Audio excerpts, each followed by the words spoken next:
Olá, mais um episódio de Conexões com Sono e hoje uma presença muito bacana que é a Daniela Yuken Pereira.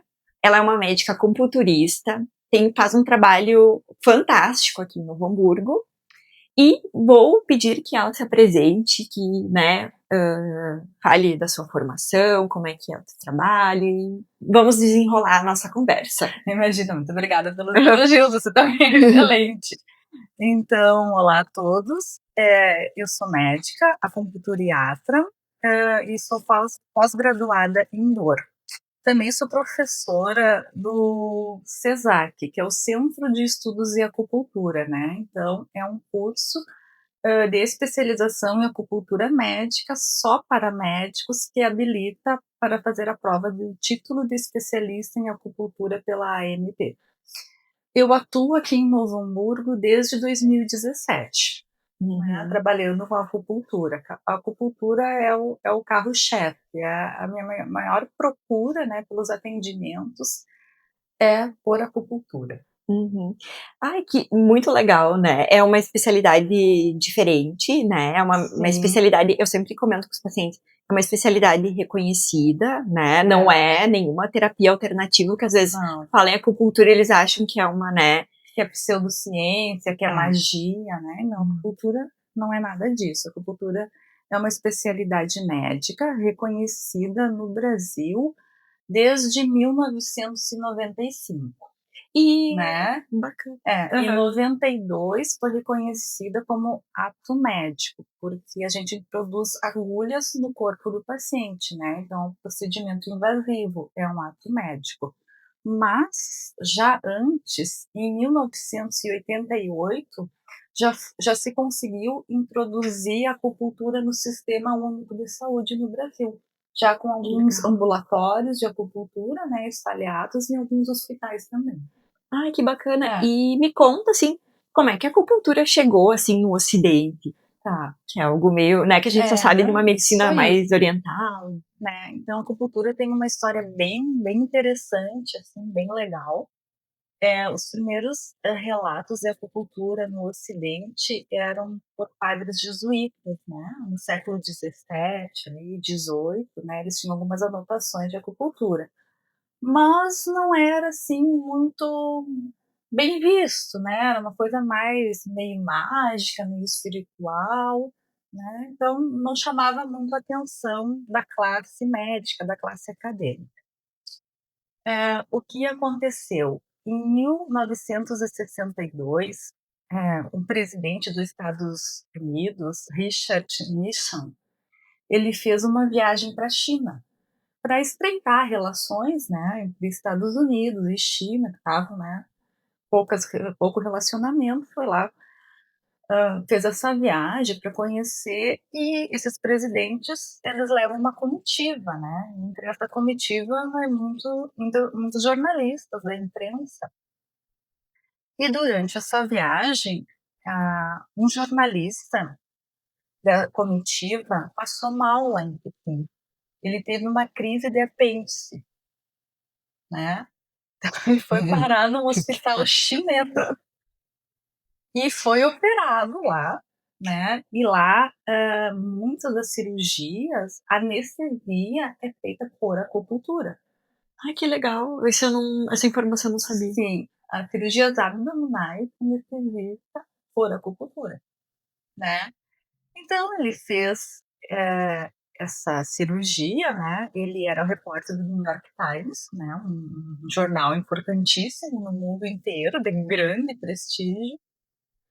E no pós-operatório ele não sentiu dor nenhuma, né? Como a gente aqui pós-operatório a gente dá analgésicos, opioides, ele foi tratado só com acupuntura.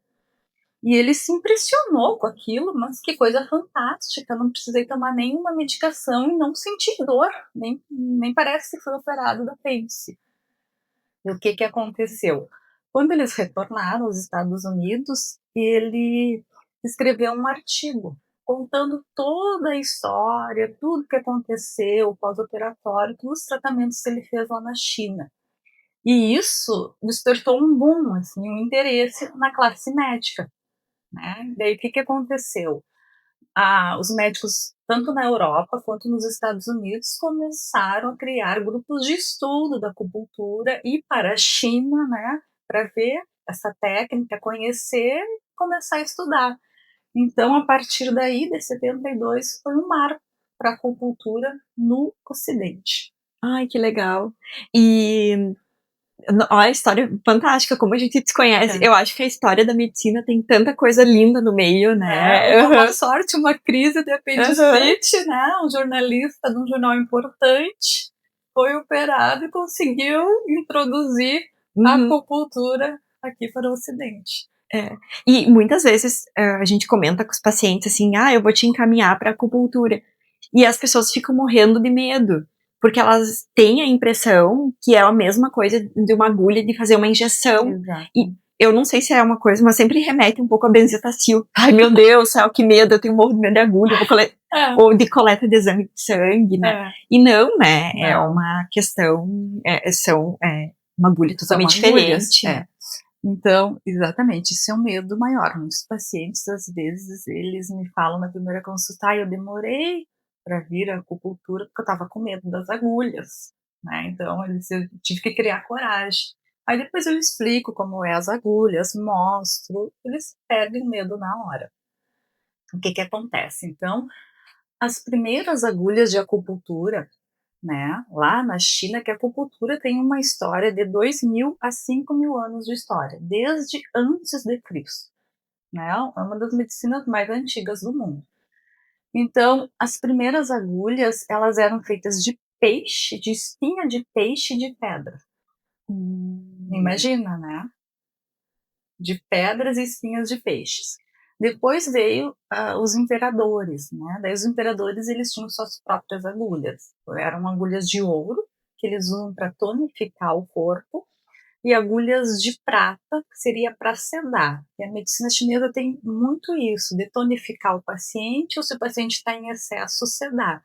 É o equilíbrio do yin e do yang, que são dois opostos, né? Como o frio e o calor, a noite e o dia. Então a gente tem que buscar o caminho do meio, sempre o equilíbrio. Então, né, nós começamos com agulhas de espinha de peixes, pedras, depois para ouro e prata, e hoje as nossas agulhas são feitas de aço inoxidável, são descartáveis, da espessura de um fio de cabelo. Então eu trouxe aqui algumas agulhas, né? Ai, que legal. A gente tem de vários tamanhos, né? Algumas mais curtinhas, algumas mais longas, e a espessura dela também varia, né? Então essa aqui é uma agulha de 0,25 por 40, né? Então, geralmente elas vêm numa embalagem, aqui vem 10 agulhas descartáveis, feitas de aço inoxidável, e um mandril, né? Um mandril a gente usa para facilitar a colocação, para não ficar tão dolorido para o paciente. Então, é muito fina, tá? Muito fina. Temos agulhas menores ainda. Essa aqui é uma agulha de 0,20 por 30. Ela é ainda mais fininha. Então, às vezes a gente quer usar em bebês, na face, né? Ela é ainda mais fina. É a espessura do fio do cabelo. Nossa, bem fina. Não tem nem comparação à agulha de uma injeção, uma benzetacil. Não, nossa, nem. Né? E aqui eu tenho uma agulha, que essa aqui eu gosto de usar muito, que ela é a mais fina, é 0,18. Então, ela é mais fina ainda. Nossa. Né? Então, aqui eu tenho a de 25, ó. A comparação. Nossa, que. E a de 0,18. Ela é mais fina ainda. Né? Então, os pacientes não precisam ter medo da agulha. Né? O que acontece? Quando a gente faz acupuntura no local, no ponto, eu sempre explico para o paciente. O paciente vai sentir um choquezinho, uma dorzinha, enfim, cada paciente descreve da sua maneira. Às vezes sentir um calorzinho, às vezes sentir subir, né? O que os chineses chamam isso? Isso é a chegada do de qi, que é a energia. tá? Mas é só na hora, depois não pode ficar doendo, é jogo rápido, tá? Então é só isso que ele vai sentir. Na retirada é indolor, não dói, é bem tranquilo. Uhum. Não, ótimo, bacana. Sabe que eu conheci a acupuntura na faculdade com uma professora que trabalhava com cefaleia. Muito usado. Muito usado. Tratamento das cefaleias, É. enxaquecas. E como era um ambulatório, assim, De dor? de dor, né, claro, talvez seja a minha percepção, mas a impressão que eu tinha que era até encaminhado os pacientes em algum caso específico, né, mas hoje na prática, como eu atendo pacientes com dor crônica, eu tendo a encaminhar o quanto antes. Sim. Qual que é a tua percepção, assim, na dor, assim, tu acha que quanto antes encaminhado existe um benefício melhor, ou quanto tu acha que é melhor sempre normalmente esperar? Não, com certeza. Então, né, na nossa medicina ocidental, a gente classifica a dor como uma dor aguda, uma dor até 3 meses. E uma dor crônica já é uma dor que vai além desses 3 meses o paciente sentindo dor. O que, que a gente tem na prática clínica? Quando é uma dor aguda, muitas vezes os pacientes respondem mais rápido ao tratamento. Tu vai ali, coloca 3, 5 sessões, o paciente já tá bom, porque aquilo é agudo. Ainda não deu tempo de criar a memória da dor, porque hoje a gente já sabe que a gente cria a memória da dor. Então, a gente aprende a andar de bicicleta lá na infância, né? Com 5, 6 anos. Aí pode ficar 10 anos sem andar de bicicleta, mas se eu te der uma bicicleta, tu vai pegar e vai sair andando. Porque tu tem a memória, né? E os pacientes também, os pacientes com dor crônica por muito tempo, eles adquirem essa memória da dor. Às vezes o quadro até pode ter solucionado, uma bursite, uma tendinite, né? Pode ter até solucionado, mas o que eles têm? Ele tem aquela memória da dor. Então, quanto mais rápido eles procurarem o tratamento, o alívio da dor, melhor a resposta ao tratamento, com certeza. E nos distúrbios de sono, né? Tu observa que tem alguma indicação? Existe alguma resposta? Tem. Porque muitas vezes os pacientes observam e dizem assim, a gente encaminha muitos pacientes, claro, grande maioria com bruxismo, né? Mas às vezes com questões de fragmentação do sono, apneia, enfim, etc, né? Existe algum ponto a ser trabalhado também nos distúrbios de sono por si só? Sim.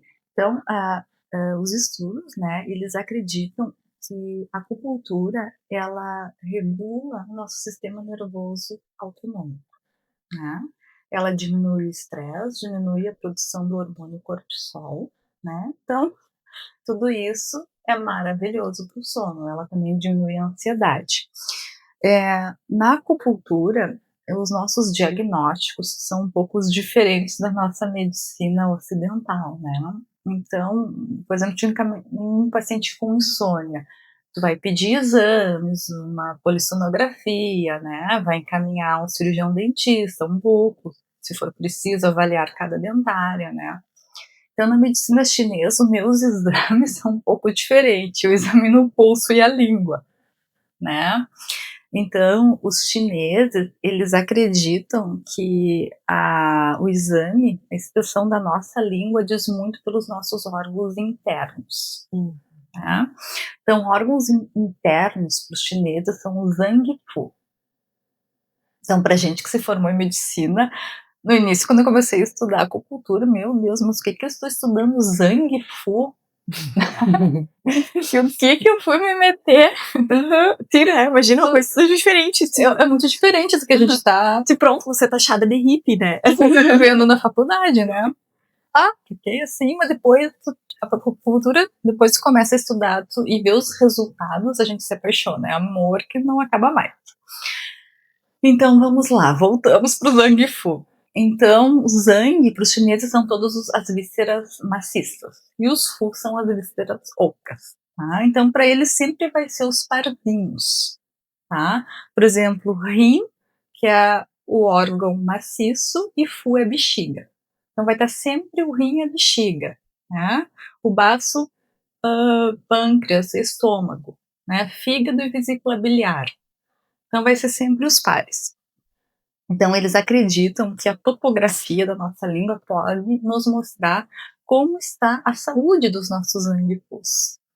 Então a gente tem órgãos que se encontram na ponta da língua, nas laterais da língua, no meio da língua e lá no final, lá na raiz da língua, né? Até a samurra da língua para os chineses é avaliada. É uma coisa bem interessante. Para nós, a gente nem descobre durante um curso de medicina toda essa riqueza de detalhes. E o pulso também, né? Então a gente palpa o pulso dos dois lados. Lado esquerdo é representação de alguns órgãos em 3 posições, né? E o lado direito também tem outros 3 órgãos com a sua dupla, o Zhang-Fu, e as suas posições. Então, através desses dados, a gente consegue mensurar qual o órgão que está envolvido, se é mais o coração, se é mais o fígado, se é mais o rim, né? Então é muito interessante. Então a insônia para os chineses tem muito a ver com o coração, né? Tem um ditado na medicina chinesa que diz, né, que o coração é a morada da mente, né? Olha que interessante, né? Quando eu comecei a estudar acupuntura, achei muito bonito isso. E hoje, né, o que a gente está descobrindo? Que o coração ele se comunica com o cérebro. Tem neurônios que fazem a comunicação do coração e o cérebro. Estudos lançados agora, nesse século, né? E os chineses já falavam isso, que o coração é morada da mente há 5.000 anos. Olha que coisa louca, né? Então as coisas vão fechando. Então, um dos principais órgãos envolvidos é o coração. Então, a gente tem que acalmar o coração. Para os chineses, acalmando o coração, a gente acalma a mente dos pacientes, né? Agora, em 2025, surgiu um estudo muito bom, né, com uma revisão de ensaios clínicos randomizados. Entrou, se eu não me engano, uns 17 estudos, umas 750 pacientes envolvidos, e eles compararam a acupuntura, né, a acupuntura verdadeira para a insônia e a acupuntura Shan. Então, os nossos estudos metodológicos, nós temos um viés muito grande. Por quê? Porque eu tenho que fazer acupuntura, nos pontos de acupuntura, né, e eu tenho que fazer, seria uma acupuntura Shan, seria um placebo, né, que nem na nossa medicina a gente testa uma medicação, um grupo vai receber a medicação e o outro vai receber um comprimido de farinha, que seria o placebo. Então, para a acupuntura, nós temos essa grande dificuldade. Por quê? Porque num grupo eu vou colocar a agulha exatamente nos pontos de acupuntura. E no outro grupo eu vou agulhar, mas não necessariamente no ponto de acupuntura. Mas a gente sabe que qualquer estímulo na pele vai ter um efeito fisiológico, vai ativar a liberação de alguns transmissores. Então fica muito difícil, né, para a gente ter um estudo que meça a acupuntura verdadeira e a acupuntura Shan, porque o nosso placebo é difícil. O que está se surgindo agora? Os estudos mais modernos são umas agulhas, tá? Igual a nossa agulha que a gente vai fazer no paciente verdadeiro, só que na hora de introduzir ela é retrátil. Ela volta, ela não entra na pele do paciente, né? Então isso nos dá, diminui nosso viés. E outro ponto que a gente tem contra é que o cegamento do profissional, né? Eu vou aplicar, eu tenho que saber se eu estou fazendo acupuntura verdadeira, estou fazendo acupuntura Shan, né? Então a gente tem esses vieses nos nossos estudos, mas os estudos que temos, inclusive esse que saiu, que a acupuntura verdadeira é superior do que a acupuntura Shan para insônia. Ai, que bacana.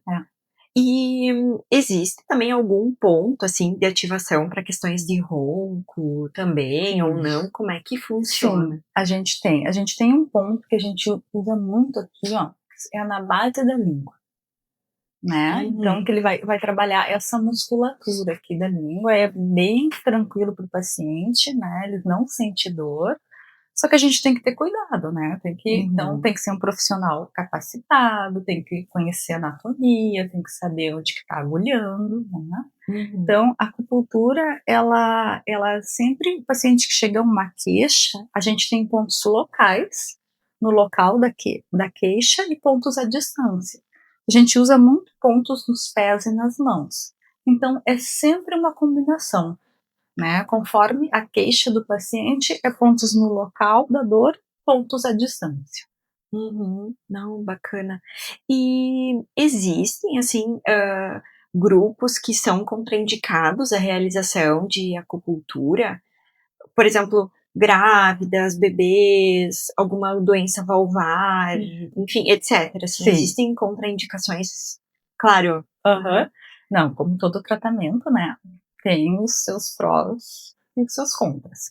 Então, a acupuntura, a gente sempre dá risada, que a gente fala que a maior contraindicação do paciente é aquele paciente que tem medo de agulhas, que tem alguma fobia de agulhas. Eu não posso amarrar o paciente na maca e dizer, tu fica quietinho aí, porque agora eu vou te agulhar, né? Então, esses pacientes que têm medo de agulha, ou que, por exemplo, algumas pacientes fibromiálgicas, né? Tem um estímulo, uma alodínia, né? Faz um estímulo que não causa dor, mas elas interpretam como muito doloroso. Então, às vezes, a gente tem que agulhar menos pontos na primeira sessão e com mais cautela, tá? Existe algumas outras contraindicações, por exemplo, um paciente com uma infecção, paciente com uma erisipela. Eu não posso chegar lá e agulhar no local infectado, né? Eu não posso colocar um ponto de acupuntura onde já tem uma infecção. Eu posso usar os pontos distantes, mas ali eu não posso agulhar, né? Que pra gente médica é uma coisa muito tá, né? A gente sabe avaliar o paciente, sabe o que vai fazer. A plaquetopenia, que às vezes os pacientes perguntam, né? Plaquetopenia é quando as plaquetas estão muito baixas. E daí não tem problema nenhum. Eu tenho pacientes que são anticoagulados, que têm um RNI bem alto porque tem prótese de válvula mitral, né? A prótese metálica, então tem que estar com o RNI bem alto, não tem problema nenhum, né? Porque a agulha é muito fininha, da espessura do fio de cabelo. E às vezes sai uma gotinha, um pouquinho de sangue, nada que um chumaço de algodão, comprimir ali por alguns minutinhos resolve. É bem tranquilo. Quanto às gestantes, a acupuntura é excelente, né? Porque a gente sabe que gestante não pode sair se automedicando e usando medicações. Então, no primeiro trimestre, a queixa principal das gestantes é a hiperemese gravídica. A acupuntura, ela tem um ponto, que é o ponto pericárdio 6, que fica aqui, que é excelente para hiperemese gravídica, é o ponto que mais tem estudos, né? Então, a gente usa muito náuseas e vômitos, tá? O que a gente não usa na acupuntura em gestantes? É uma mulher que já está no seu segundo, terceiro trimestre, pontos no abdômen, tá? Isso a gente não usa. Tem alguns pontos de acupuntura que, quando estimulados, eles podem induzir o trabalho de parto. Eles induzem a contração uterina, né? Tanto que eu atendo gestantes que querem ter um parto normal e me procuram para acupuntura para induzir o parto. E dá muito certo. Que legal! Para virar o feto também. Né? Se o bebê tá sentadinho, quer ser fálico, a gente tem os pontinhos nos pés e ajuda a virar o feto. Olha. E vira. Funciona. Nossa, vai virar. Então, acupuntura, né, a gente usa. Claro que gestantes, né, eu tenho mais cautela. Por exemplo, eu não uso estimulação elétrica, né, eu não uso tantas agulhas, eu não deixo por muito tempo. Então, com um profissional capacitado é muito seguro, né, e é muito recomendado por essa dificuldade dos gestantes, né, de se automedicar, que elas não podem sair aí tomando qualquer analgésico. E sobre a questão de eletroacupuntura para pacientes com marca-passo, com CDI, isso podem realizar ou... Boa pergunta, né? Então, aqueles marca-passos mais antigos, a gente sabe que não utiliza, que pode dar interferência do aparelho de estimulação elétrica. Agora, já os marca-passos mais modernos, nem tanto, mas o que a gente pede? Por segurança, né, a gente dá a marca do aparelho, o tipo de corrente, leva uma cartinha para o cardiologista e vê se o cardiologista libera o paciente, né? Mas por segurança, a acupuntura tem um bom resultado só com a técnica manual também, né?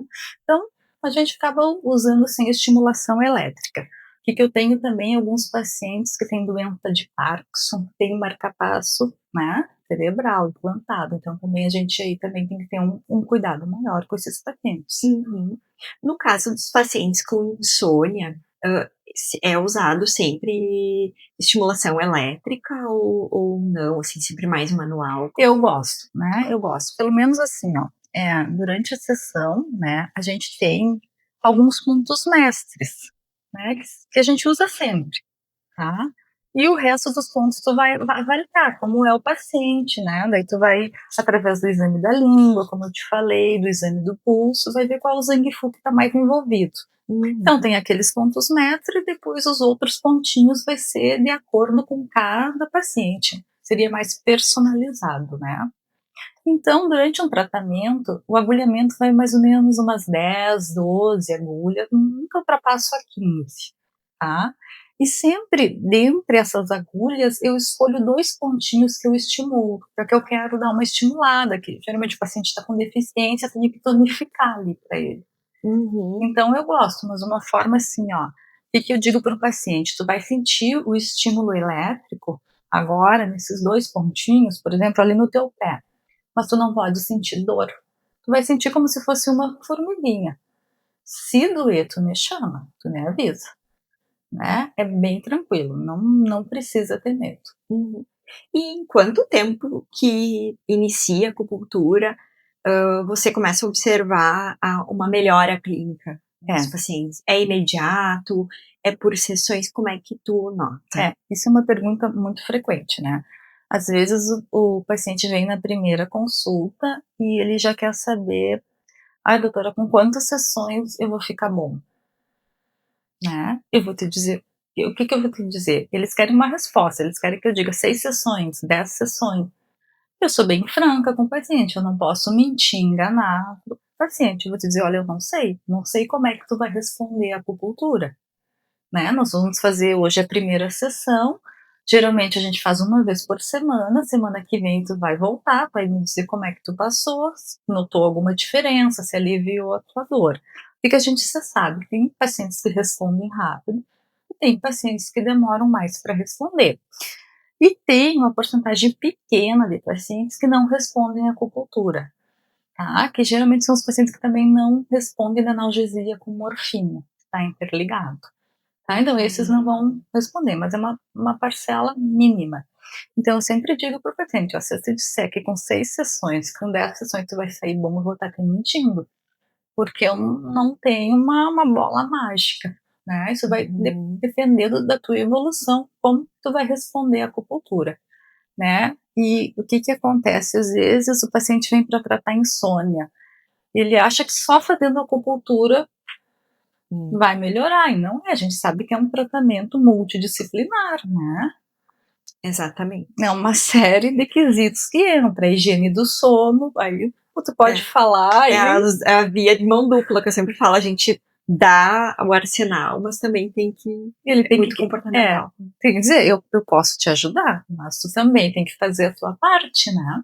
Exatamente. Às vezes as pessoas querem um resultado muito imediatista, né? Com pouco esforço, sem mudar o estilo de vida, e daí tu não vai conseguir um bom resultado, né? Exatamente.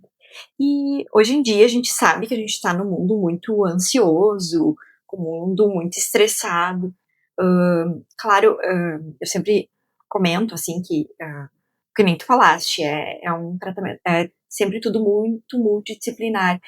E nos distúrbios de humor existe, por exemplo, ansiedade, depressão, há indicações de realização de acupuntura Sim. ou não? Sim, inclusive a própria a OMS, a OMS é a Organização Mundial de Saúde, né, ela já reconhece a acupuntura, né, como tratamento de mais ou menos umas 40 patologias, né, e dentre as patologias psiquiátricas, né, insônia, ansiedade, depressão, a acupuntura hoje, o mecanismo de ação dela já está comprovado pela nossa medicina ocidental.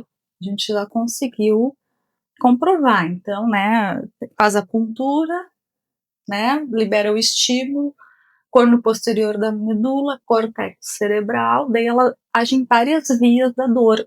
E uma das vias da dor é a via serotoninérgica, né? Então ela aumenta ali o nível da serotonina na fenda pós-sináptica. Então, o que a gente vê? Os pacientes que têm depressão, ou que têm algum distúrbio psiquiátrico, ansiedade, síndrome do pânico, eles melhoram muito com a acupuntura. E às vezes eu mando cartinha para o psiquiatra e a gente consegue até reduzir a dose do antidepressivo, do ansiolítico. Então, isso é um resultado muito legal, muito bom. Uhum. Né? Então, até é interessante um dia a gente fazer uma entrevista só falando sobre os mecanismos de ação da acupuntura, que se demoraria umas 2 horas para que eu pudesse explicar tudo. Que né? legal. Uhum. Uma coisa muito interessante também, dentro a medicina tradicional chinesa não é só acupuntura, né? Uhum. Então, para eles entram o Tai Chi Chuan, que é a atividade física que eles fazem, né? Logo no amanhecer do sol. Então, lá na China, tu vai nas pracinhas, tá os idosos fazendo o Tai Chi Chuan, são aqueles movimentos mais lentos. E o Tai Chi Chuan, ele estimula a circulação do Qi. Né? Ele estimula a circulação dos pontos de acupuntura. É muito interessante. Outra é a dietoterapia. Então, os chineses também eles investem muito na alimentação. Né? Aí entra a acupuntura, entra a moxa bustão, que é um bastão de artemísia, que a gente aquece, entra a ventosa terapia, tuiná, né? Então, é um arsenal, assim. E a fitoterapia chinesa, que é muito usada na China. Então, no Brasil, a gente às vezes consegue, né, prescrever uma fitoterapia chinesa, mas o que pesa um pouquinho é o custo, é um custo elevado, e geralmente são 8, 10 comprimidos 3 vezes ao dia. Então, os nossos pacientes, já é difícil a gente prescrever né, uma medicação que tome de 8 em 8 horas, às vezes de 12 em 12 horas, um comprimido. Aí tu imagina tomar 8 bolinhas, 10 bolinhas 3 vezes ao dia. A aderência é muito baixa. Né? E outro problema que a gente tem é que no Brasil, né, a Anvisa só libera fitoterápicos que têm só plantas, só ervas. E lá na China eles têm muitos fitoterápicos também que usam partes de animais. Chifres, couro de asno, entende? Coisas que a gente não usa no Brasil, mas lá é usado normalmente parte de animais, junto com a fitoterapia.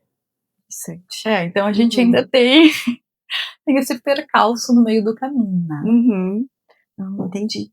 E nos bebês, assim, com, por exemplo, é muito comum, eu vejo bebês, crianças com sono muito agitado, né, com questões O de terror sono, noturno. terror noturno, insônia. Hoje em dia a gente vê, claro, tem também a questão comportamental de muita exposição a telas desde muito pequenos, né, isso é um problema, porque desde quando tu tá começando a aprender a regular tua melatonina, tu já tá exposto àquela luminosidade toda.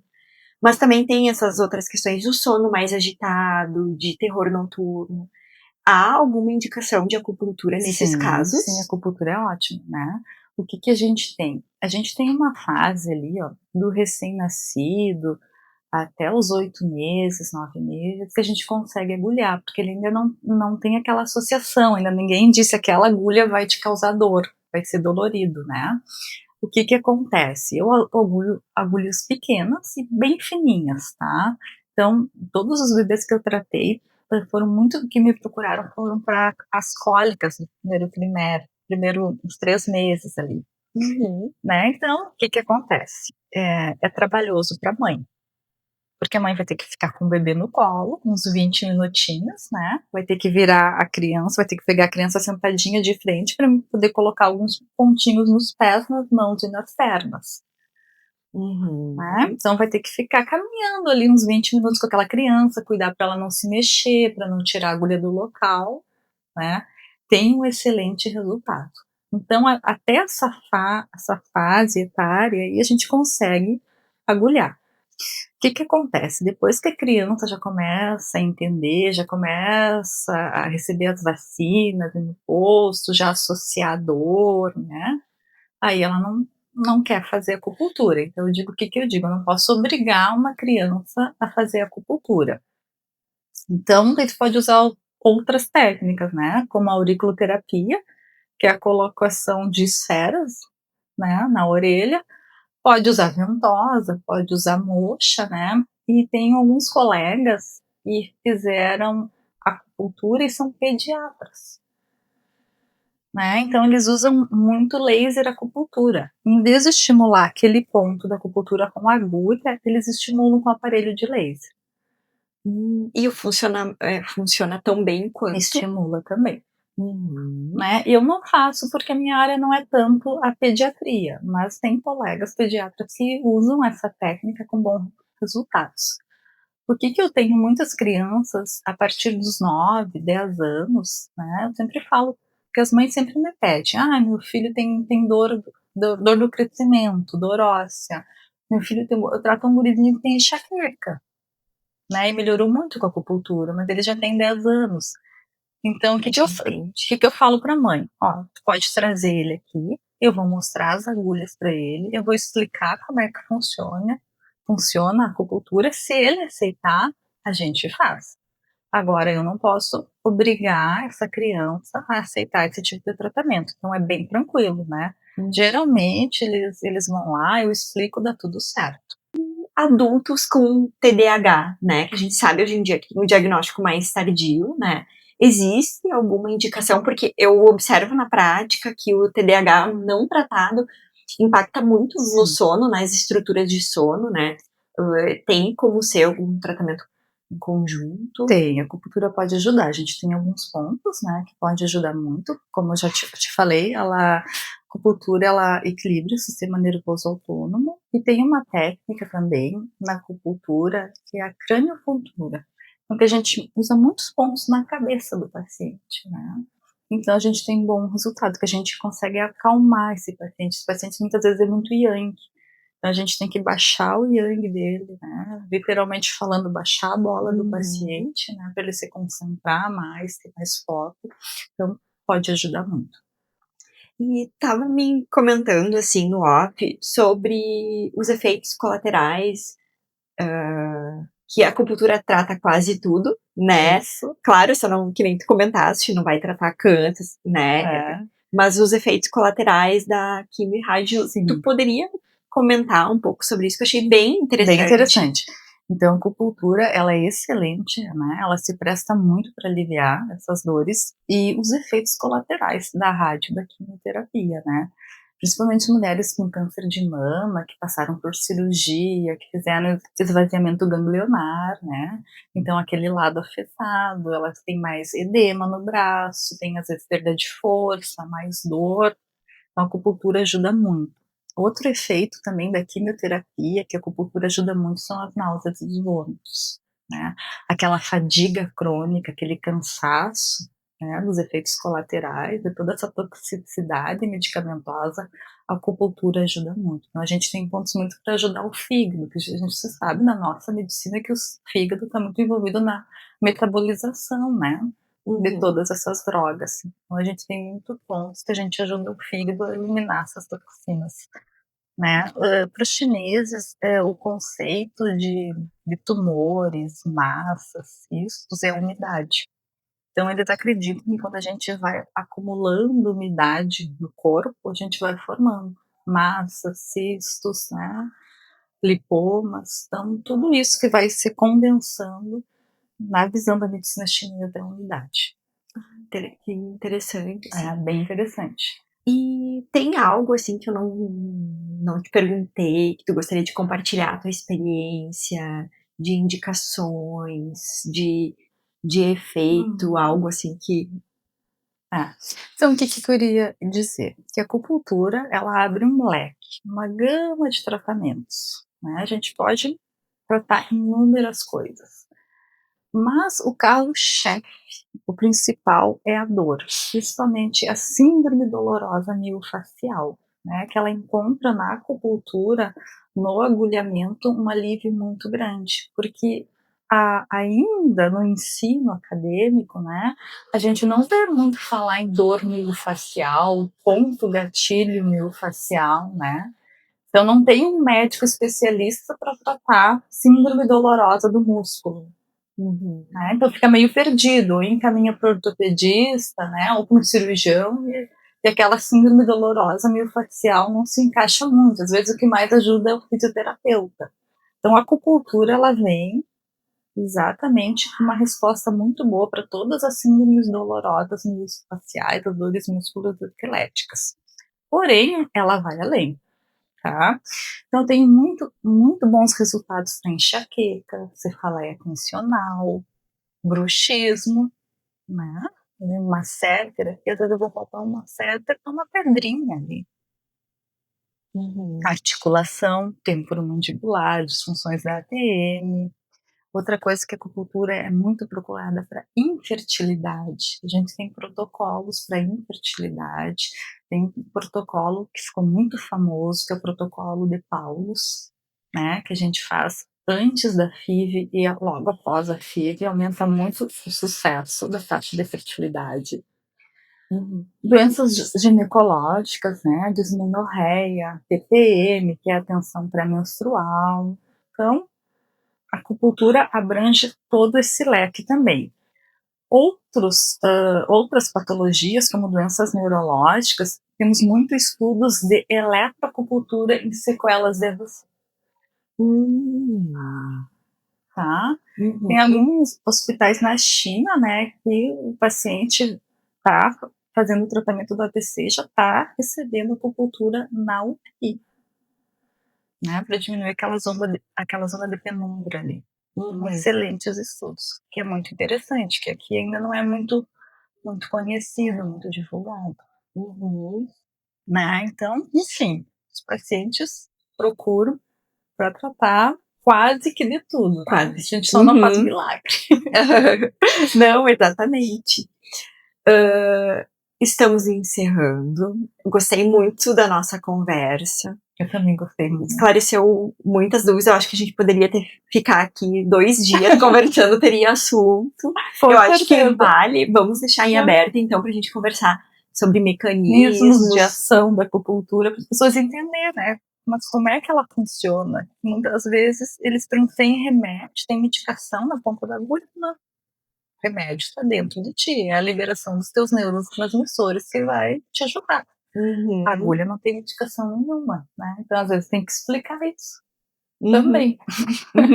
Muito grata por aceitar o convite e sugiro a todos que sigam a Daniela, que não sei se tu queres compartilhar teu Instagram.